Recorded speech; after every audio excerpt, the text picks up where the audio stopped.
Khan career study channel पर आप लोग का स्वागत है। 13 चैप्टर कंप्लीट हो चुका है और चैप्टर नंबर 14 लेकर हम हैं आपके सामने, जिसे आप रिवीजन करेंगे, देखेंगे और 2026 के एग्जाम में अधिक से अधिक नंबर लाएंगे। यह चैप्टर बहुत ज़्यादा इम्पोर्टेंट है 2026 के एग्जाम के व्यू से। तो देखेंगे, इस चैप्टर का नाम पारितंत्र है और चैप्टर नंबर 14 है। पारितंत्र का मतलब पारिस्थितिक तंत्र से है, यानी हमारे आसपास का तंत्र, और इस तंत्र में हम पूरे पृथ्वी को समाहित करेंगे। इस चैप्टर में जो टॉपिक है वो दे रखा है कि पारितंत्र संरचना एवं क्रियाशीलता। दूसरी बात उत्पादकता की है। तीसरा अपघटन, ऊर्जा प्रवाह, पारिस्थितिक पिरामिड, पारिस्थितिक अनुक्रमण, पोषक चक्र, पारितंत्र, सेवाएं इत्यादि करके 8 मुख्य टॉपिक है। तो सबसे पहले टॉपिक पे हम जाएंगे। पहला टॉपिक जो है वह है पारितंत्र संरचना एवं क्रियाशीलता।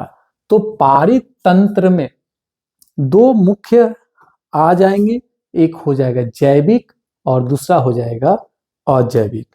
तो हमारे आसपास की जैविक तथा अजैविक क्रियाओं को सम्मिलित रूप में पारितंत्र कहते हैं। और इस पारितंत्र में जो मुख्य रूप से कार्यशील हैं उसमें दे रखा है, एक हो जाता है उत्पादकता, दूसरा है अपघटन, तीसरा है ऊर्जा प्रवाह और चौथा है पोषण चक्र। उत्पादकता, तो उत्पादक के द्वारा उत्पादित पदार्थ, दिए गए समय में उत्पादित पदार्थ को उत्पादकता कहते हैं। अपघटन एक प्रक्रिया है जिसमें किसी भी जीव या अजीव यानी अजैव का बॉडी छोटे छोटे खंडों में टूटकर वातावरण में मिल जाता है, परिवर्तित हो जाता है, तो वह अपघटन है। ऊर्जा प्रवाह, जैसे जानते हैं कि हमें जो ऊर्जा प्राप्त होती है या किसी भी जीव को जो ऊर्जा प्राप्त होती है वह सूर्य से ही प्राप्त होती है, चाहे वह प्रत्यक्ष रूप से प्राप्त हो या अप्रत्यक्ष रूप से। उसके बाद है पोषण चक्र। पोषण चक्र में पोषक तत्वों की बात होती है। उसमें कार्बन जो वातावरण इत्यादि से कार्बन डाइऑक्साइड के रूप में, हाइड्रोजन, ऑक्सीजन जो पृथ्वी से प्राप्त हो जाता है, तो वह पोषण चक्र के अंदर आते हैं। तो यहाँ पे बात आ रही है, सबसे पहली बात है उत्पादकता। तो दे रहा है यहाँ पे किसी भी पारितंत्र की क्रियाशीलता एवं उसके अस्थायी रहने के लिए सौर ऊर्जा के निरंतर निवेश की आधारभूत आवश्यकता है। आधारभूत आवश्यकता किसकी होती है? उत्पादकता की, सूर्य की सबसे ज्यादा आवश्यक होता है। तो उत्पादक के द्वारा उत्पन्न पदार्थ को जो जीवों के लिए या अन्य जीवों के लिए या सभी जीवों के लिए आवश्यक होता है वह उत्पादकता कहलाता है। यानी इसमें बात जो आएगी वह बात आती है उत्पादक की, कि उत्पादक किसे कहते हैं। तो हम याद करेंगे कि वह जीव जो सूर्य की ऊर्जा को प्रत्यक्ष रूप से ग्रहण कर अपने शरीर के अंदर एल्डिहाइड या कीटोन के रूप में संग्रहित करती है, उसे उत्पादक कहते हैं। एग्जाम्पल होगा सभी हरे पेड़ पौधे इत्यादि। उसके बाद बात आती है उपभोक्ता की। उत्पादक के बाद बात आती है उपभोक्ता की।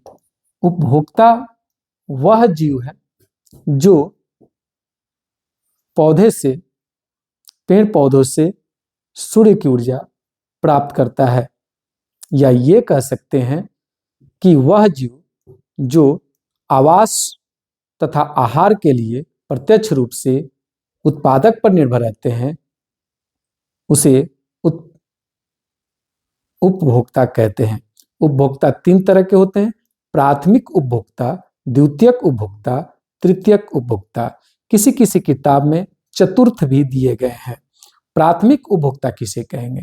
तो वह जीव जो भोजन तथा आवास के लिए प्रत्यक्ष रूप से उत्पादक पर निर्भर रहते हैं, प्राथमिक उपभोक्ता कहलाते हैं। जैसे में कीट आ जाएंगे। उसी तरह द्वितीयक उपभोक्ता वह जीव जो भोजन तथा आवास के लिए प्रत्यक्ष रूप से प्राथमिक उपभोक्ता पर और अप्रत्यक्ष रूप से उत्पादक पर निर्भर रहते हैं, वह द्वितीयक उपभोक्ता कहलाते हैं। इसमें मेढक इत्यादि आते हैं। तीसरा है तृतीयक उपभोक्ता। तो वह जीव जो भोजन तथा आवास के लिए अप्रत्यक्ष रूप से उत्पादक पर और प्रत्यक्ष रूप से प्राथमिक उपभोक्ता तथा द्वितीयक उपभोक्ता पर निर्भर रहते हैं, उसे तृतीयक उपभोक्ता या उच्च कोटि के उपभोक्ता कहते हैं। अब जब ये उपभोक्ता उच्च कोटि के उपभोक्ता को भोजन के रूप में ग्रहण करने वाला कोई जीव नहीं होता, जैसे में बाघ है, शेर है, चीता है इत्यादि है, तो इनके मृत्यु के बाद इनका शरीर को नष्ट करने वाले जीव को अपघटन कर्ता कहते हैं। अगला जो टॉपिक है वह है अपघटन। अपघटन वह प्रक्रिया है जिसमें किसी भी जीव के मृत शरीर को अपघटन करता अपघटित कर वातावरण में मिला देते हैं, तो इस प्रक्रिया को अपघटन कहते हैं। अपघटन कर्ता कौन कौन से होंगे? तो बैक्टीरिया, वायरस, प्रोटोजोआ, कवक इत्यादि अपघटनकर्ता के एग्जाम्पल हैं। आगे देखेंगे हम लोग कि इसमें जो अगला जो टॉपिक है वह है ऊर्जा प्रवाह। ऊर्जा का जो प्रवाह होता है सर्वप्रथम उत्पादक में होता है। ऊर्जा का प्रवाह सर्वप्रथम उत्पादक में होता है, जिसे प्रत्यक्ष या अप्रत्यक्ष रूप से उपभोक्ता ग्रहण करते हैं। बात आती है कि कितना ऊर्जा का प्रवाह होता है, तो उत्पादक सूर्य की ऊर्जा को 100% अपने अंदर ग्रहण करते हैं, जो एक उपभोक्ता से दूसरे उपभोक्ता में मात्र 10% ही स्थानांतरित हो पाता है। आप इस तरह से समझ सकते हैं कि सूर्य की 100% ऊर्जा को उत्पादक अपने शरीर के अंदर संग्रहित करते हैं, जिसे प्राथमिक उपभोक्ता ग्रहण करता है। उत्पादक 100% ऊर्जा में 90% को अपने दैनिक कार्यों में खर्च कर देता है, 10% ही अपने अंदर संग्रहित करता है, जिसे प्राथमिक उपभोक्ता 100% मानकर ग्रहण करता है। फिर उस प्राथमिक उपभोक्ता को जब द्वितीयक उपभोक्ता खाता है, ग्रहण करता है, तो उसे 10% ही प्राप्त होता है, क्योंकि प्राथमिक उपभोक्ता 90% उस ऊर्जा को अपने दैनिक कार्यों में खर्च कर देता है, 10% ही ऊर्जा उसके शरीर में संग्रहित होती है, जिससे द्वितीयक उपभोक्ता 100% मानकर ग्रहण करता है। इसी तरह ऊर्जा का स्थानांतरण एक जीव से दूसरे जीव में मात्र 10% होता है, तो इस प्रवाह को ऊर्जा प्रवाह कहते हैं। यहाँ पे एक समीकरण भी दिया गया है कि घास जो है वह उत्पादक होते हैं। घास उत्पादक होते हैं, इस पर निर्भर बकरी होती है, तो ये प्राथमिक उपभोक्ता हो गई और मनुष्य इसमें द्वितीयक उपभोक्ता में आता है।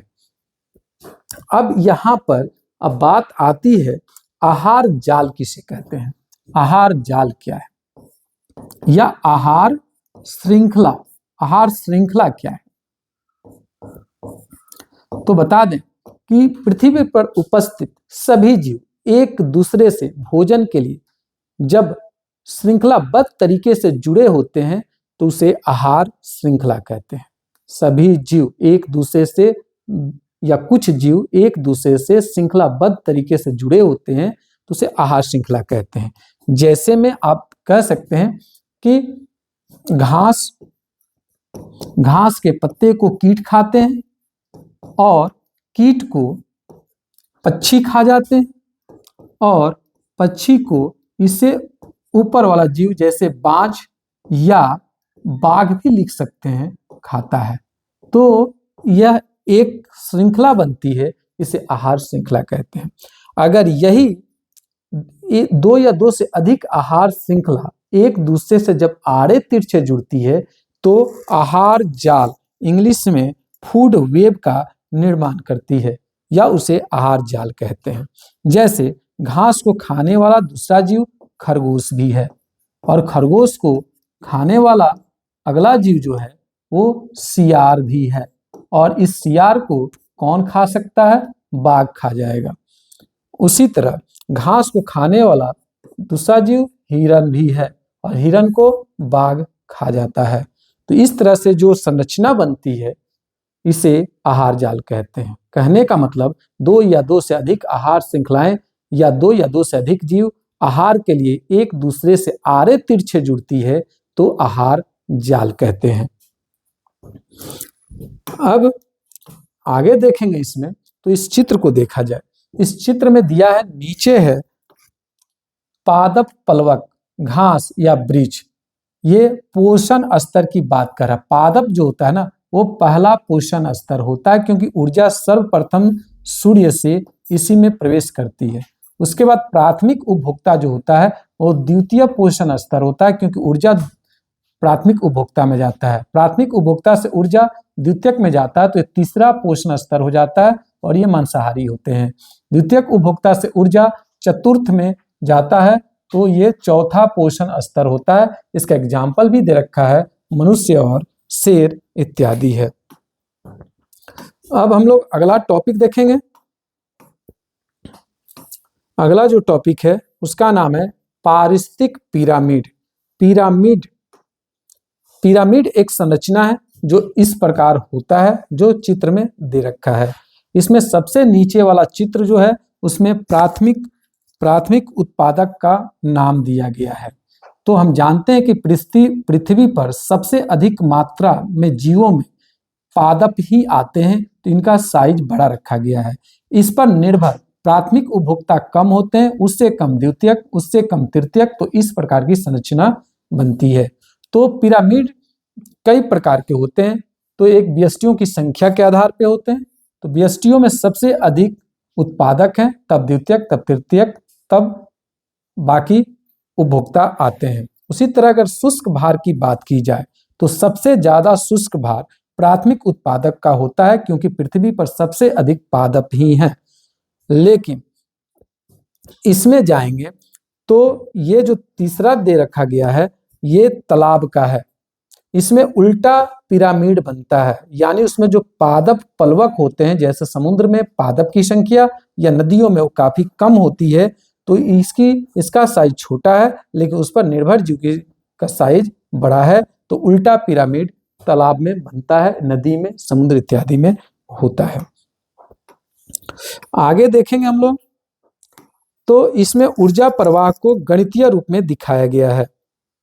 इसमें देखा जा सकता है कि जो उत्पादक है, यदि मान लिया जाए कि सूर्य का जो धूप है, एनर्जी है, वो 10,000 जूल अगर प्राप्त होता है प्राथमिक उत्पादक को, तो इस पर निर्भर जीव को कितना मिलेगा? तो इसका 10% माइनस करेंगे, 10%, तो मिलेगा 1000 जूल।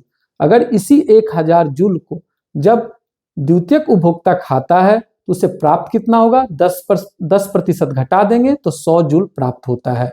अगर उसी द्वितीयक उपभोक्ता को जब तृतीयक उपभोक्ता प्राप्त करता है, ग्रहण करता है, खाता है, तो 100 में से 10% घटेगा तो मात्र 10 जूल ही प्राप्त होता है।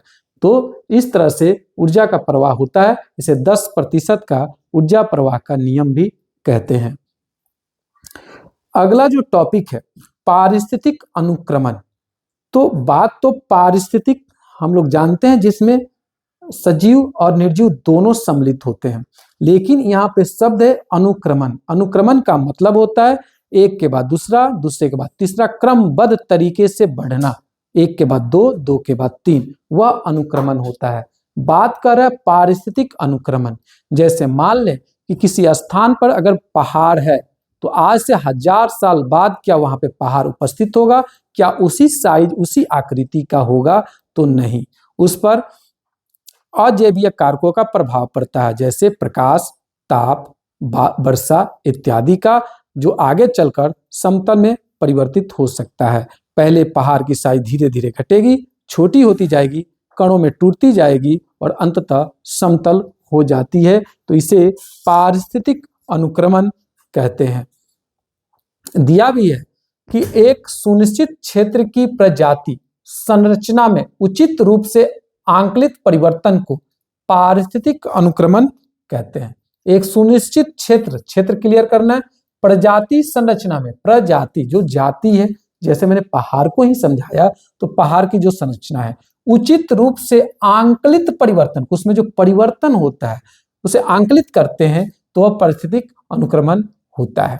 अगर इसी बात को ले जाएं, इस समुदाय का संपूर्ण क्रम जो दिए हुए क्षेत्र में सफलतापूर्वक परिवर्तित होता है तो उसे क्रमक कहते हैं। जो उसमें जिसमें ये परिवर्तन दिखता है वह क्रमक कहलाता है। इसे समझने के लिए हमें अगले टॉपिक में चलना होगा। अगला जो टॉपिक है वो दे रखा है पादपों का अनुक्रमण। अनुक्रमण मैंने बताया, अनुक्रमण का मतलब एक के बाद दूसरा, दूसरे के बाद तीसरा। जैसे मैं बताऊं तो एक मिट्टी के कुछ हिस्से को सारे पेड़ पौधे निकाल दिए जाए, उसे ऐसे ही छोड़ दिए जाए तो उस मिट्टी पर कुछ समय के बाद छोटे छोटे घास के पौधे आ जाते हैं। उसे और समय के लिए छोड़ दें, 1 साल 2 साल इत्यादि, तो उस छोटे से घास की जगह पर उससे बड़े घास वाले पौधे आ जाते हैं। और कुछ दिन छोड़ने के बाद वो बड़े घास के पौधे के जगह पर पतझड़ आ जाते हैं। और कुछ दिन छोड़ दिया जाए 4-5 साल, तो उस पतझड़ के जगह पर उच्च वर्गीय पौधों का स्थान आ जाता है, जैसे अनावृतबीजी और आवृतबीजी, और अंततः वह जंगल में परिवर्तित हो जाता है। तो उसे हम पादपों का अनुक्रमण कहते हैं। वहां उस मिट्टी के स्थान पर किसी ने बीज नहीं डाला, फिर भी वहां पे अनुक्रमण हुआ। पहले छोटे घास के पौधे आए, उसके बाद बड़े घास के पौधे आए, तब पतझड़ आए, पतझड़ इत्यादि, और अंततः उच्च वर्गीय पौधे आ जाते हैं जो आगे चलकर वह जगह स्थिर हो जाती है। इसमें शुरू में वृद्धि धीमा गति से, फिर तीव्र गति से होती है और अंततः जंगल में परिवर्तित होकर स्थिर हो जाती है। तो अगला जो टॉपिक है वो दे दिया है पोषक चक्रण।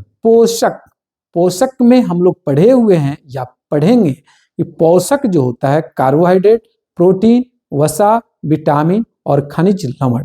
जो खनिज लवण है उसमें पोटेशियम, मैग्नीज, जिंक, इन सब की बात होती है।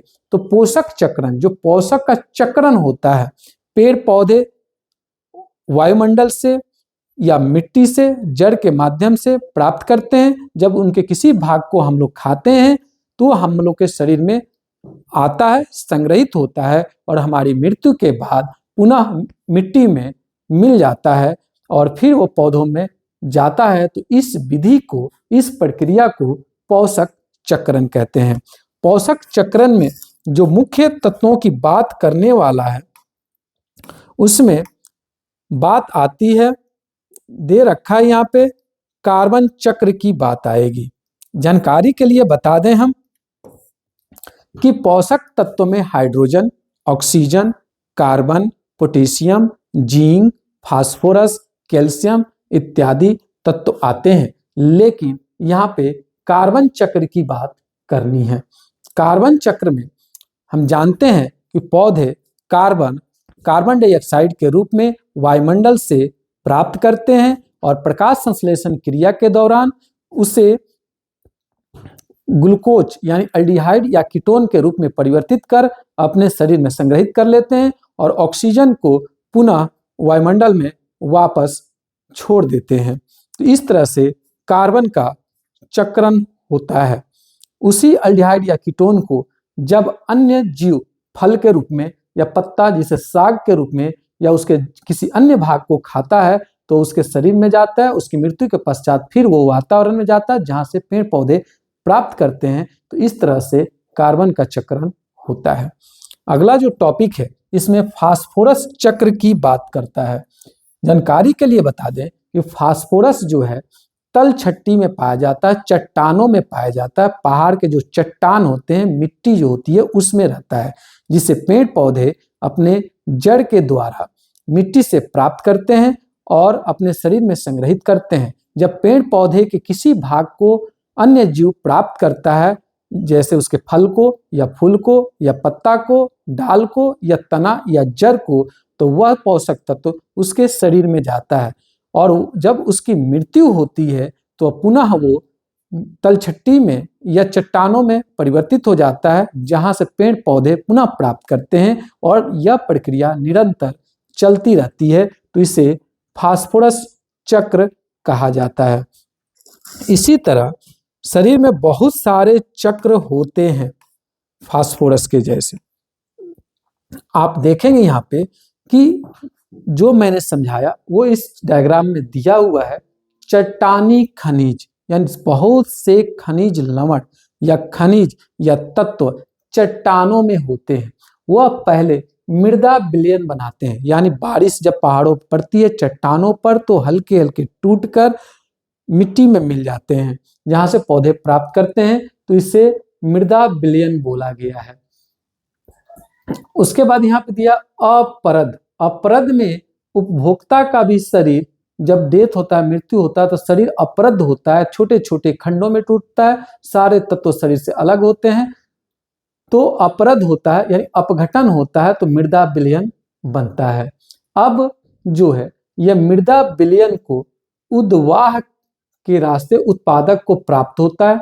उत्पादक जो है जब इससे उपभोक्ता में जाता है या कर्कट में जाता है, इसकी मृत्यु के पश्चात फिर अपरद होता है और मृदा विलयन बनता है। तो इस प्रकार पोषक का चक्रण होता है। अब जो है इस चैप्टर का सबसे अंतिम टॉपिक है वह है पारितंत्र सेवाएं। कहने का मतलब है कि जो हम लोग ऑक्सीजन लेते हैं या पृथ्वी का किसी भी हिस्से का या प्राकृतिक संपदा का जो उपयोग करते हैं उसका हम लोग किसी प्रकार का भुगतान नहीं करते हैं। जैसे हम लोग ऑक्सीजन ग्रहण करते हैं, पानी पीते हैं या कोई जीव पानी पीता है तो उसका हम लोग कोई भी मूल्य नहीं चुकाते हैं। तो ये बात आती है पारितंत्र सेवाओं में। इस दिया भी है कि एक स्वस्थ पारितंत्र आर्थिक, पर्यावरणीय तथा सौंदर्यात्मक वस्तुएं एवं सेवाओं के विस्तृत परिसर का आधार है। पारितंत्र प्रक्रिया के उत्पादों को पारितंत्र सेवाओं के नाम से जाना जाता है। अब यहाँ पे देखेंगे ये पारितंत्र सेवा के लिए जो मूल्य चुकाना चाहिए वो कितना होना चाहिए। इस पर काम करने के लिए जो वैज्ञानिक या जो व्यक्ति थे उनका नाम था रॉबर्ट कॉन्स्टेंजा एवं उनके साथियों ने हाल ही में प्रकृति के जीवन समर्थक सेवाओं की एक कीमत निर्धारित करने का प्रयास किया है।